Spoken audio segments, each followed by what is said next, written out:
il est vivant, ressuscité. Vous pouvez vous asseoir.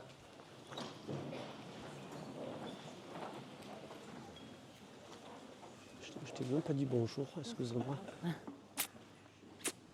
J'ai vu Florian, j'ai vu Brandon, mais je t'ai pas vu. Ce soir, pour nous aider à réfléchir à ce que nous célébrons, j'avais envie de vous parler d'eschatologie. Allez, ça y est, je vois déjà des visages dubitatifs. Il dit, c'est quoi ce gros mot encore qui nous sort là? Eschatologie, c'est quoi ce truc? D'où ça sort ça? Alors, pour votre inscription, ça vient du grec. Logos, ça veut dire parler de, ou le discours sur, choisissez.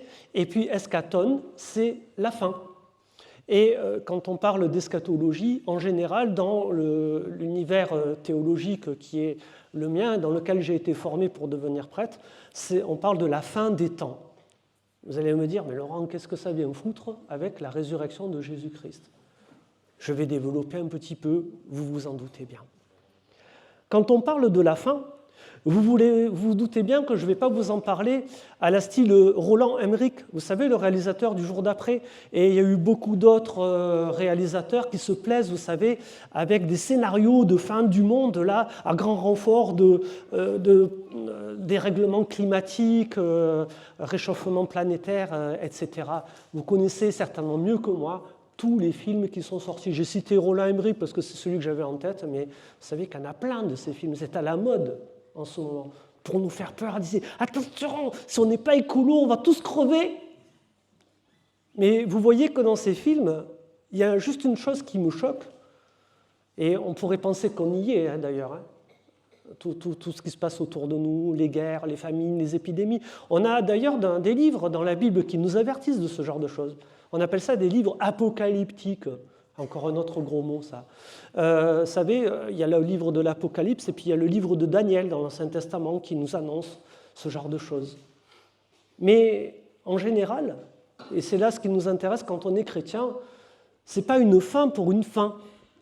C'est une fin qui est le début d'autre chose. C'est ça l'eschatologie, frères et sœurs.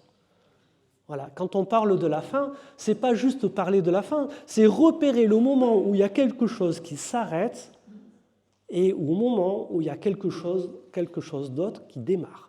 Voilà ce qu'est l'eschatologie quand nous sommes chrétiens. Alors, regardez, le livre de la Genèse, magnifique discours. Alors, s'il vous plaît, ne faisons pas dire à l'auteur du texte qu'on a entendu, ne pensons pas que lui a voulu faire un récit scientifique. Hein. Il s'en fout de la science, hein. Il n'est pas là pour ça.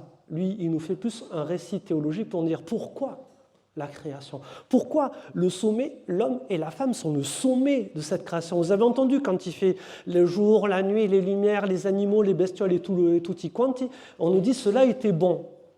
Et puis quand il fait l'homme et la femme, là on nous dit cela est très bon. L'homme et la femme, messieurs, mesdames, j'espère que vous réalisez cet honneur aux yeux de Dieu. Nous sommes le sommet de sa création. J'espère que nous réalisons bien cela. Eh bien, cette création, on est parti de rien, même les scientifiques s'interrogent sur ça, parce qu'on sait qu'il y a des atomes, mais pour que la vie apparaisse telle qu'on la connaît aujourd'hui, il a fallu que les atomes s'organisent. Voilà. Et même les scientifiques reconnaissent qu'on ne sait pas à quel moment ça a commencé. Ils essayent de remonter dans le temps, d'analyser, pour savoir à quel moment les atomes là, ont décidé, un beau jour, là, de s'organiser. Alors nous, on pense que c'est le Seigneur qui a impulsé ça. C'est un petit peu ce que nous propose le gars qui a écrit le livre de la Genèse, là, le récit qu'on a entendu. Alors il le fait de manière très poétique, avec des jours, avec des nuits, voilà. Mais de fait, vous voyez que cette création marque la fin d'un chaos désorganisé avec le début d'une organisation de laquelle le Seigneur a fait de bonnes choses, y compris nous. Deuxième récit que nous avons entendu, le livre de l'Exode. Là, il y a deux fins. Il y a la fin de l'esclavage en Égypte, gagner sa liberté en fuyant dans le désert, et il a fallu Il a fallu faire pression auprès de Pharaon pour gagner ça. Ce n'était pas gagné d'avance. Mais enfin, on arrive à gagner cet état de liberté. Donc il y a la fin de l'esclavagisme. Et puis il y a une autre fin beaucoup plus inquiétante qui se profile dans cette aventure au désert. C'est qu'on va se retrouver devant un grand marécage. Excusez-moi, pour moi, ce n'est pas une mer, c'est qu'un marécage, la mer des gens ou la mer des roseaux, ce n'est pas la mer Rouge, s'il vous plaît. Regardez une carte et dites-moi comment, en partant d'Égypte qui est là, les Hébreux sont allés chercher la mer Rouge qui est là pour remonter en Israël qui est là. On est un petit peu logique. Par contre, des marécages, il y en a plusieurs. Et puis voilà, il y a un espèce de gros écueil dans cette fuite en Égypte où on est coincé devant de l'eau, on a peur de l'eau, on ne sait pas nager, je vous rappelle à l'époque, pas tout le monde avait appris comme nous. Et en plus, donc devant, il y a de l'eau, et derrière, il y a les armées de Pharaon qui arrivent avec les chars, une armée très puissante dont on a peur. Et une armée, en général, ce n'est pas fait pour vous caresser dans le sens du poil, si vous voulez ce que je veux dire. C'est pas fait, en général, ça fait plutôt mal, une armée. Et voilà que le peuple hébreu, là, eh bien, va trouver un chemin, là où il n'y avait plus rien d'envisageable, où là, on avait peur de la mort, on avait peur de mourir, coincé entre les eaux et les armées de Pharaon. Et puis là, voilà que le Seigneur permet que Moïse trouve un chemin qui permet de passer à pied sec au milieu de ces marécages, là où les Égyptiens vont s'embourber lamentablement et ne vont plus poursuivre Israël. Est-ce que les Égyptiens sont tous morts dans l'opération? Permettez-moi d'en douter. Mais si Dieu est aussi bon qu'on le dit, je ne pense pas. Mais bon.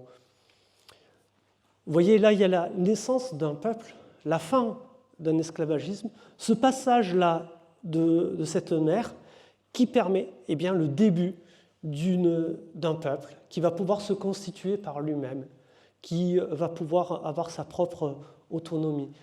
Voilà. Donc là, on est aussi dans une eschatologie, la fin d'un État pour accéder à autre chose.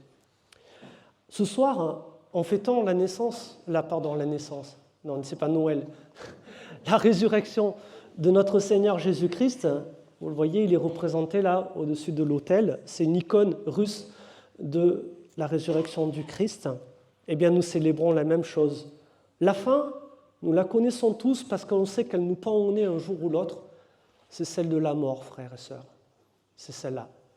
Et on pourrait penser que cette fin-là, elle est extrême. Cette fin-là, il ne peut plus rien avoir après. Eh bien, désolé. Ce que nous fêtons ce soir, c'est que justement, le Christ qui est mort est ressuscité. Et là aussi, on est dans une eschatologie, une fin, celle de la mort, qui est extrême, mais avec une résurrection et, si vous permettez, le début, là aussi, d'une toute autre ère de foi, celle du christianisme, dont nous faisons partie maintenant, près de 2000 ans après. Il y a quelque chose de fabuleux là qui s'est passé au passage, on est bien d'accord. Cette aventure extraordinaire de la résurrection qui a permis tout ce qui s'est vécu jusqu'à maintenant. Ce soir, Jeanne,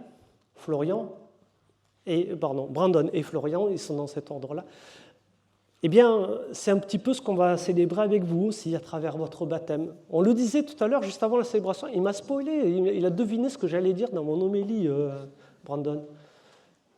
Ce qu'on va célébrer, c'est un achèvement, un aboutissement d'un cheminement et le début eh bien, d'une aventure. Effectivement, jusqu'à maintenant, vous étiez peut-être aux yeux de la communauté chrétienne là qui est autour de vous des illustres inconnus. Et puis, à partir de ce soir, eh bien, vous allez devenir des baptisés. Ça ne va rien changer fondamentalement à ce que vous êtes, mais ça vous lance dans cette aventure de la relation avec ce sacré personnage-là qui est Jésus-Christ. C'est ça le baptême. Ça veut dire que tout ce que vous avez vécu maintenant, eh bien, c'était apprendre à mieux découvrir qui c'est celui-là. Et puis à partir du moment où vous allez être baptisé, on va vous dire, eh bien, allez, Jeanne, allez, Brandon, allez, Florian, maintenant, c'est à vous.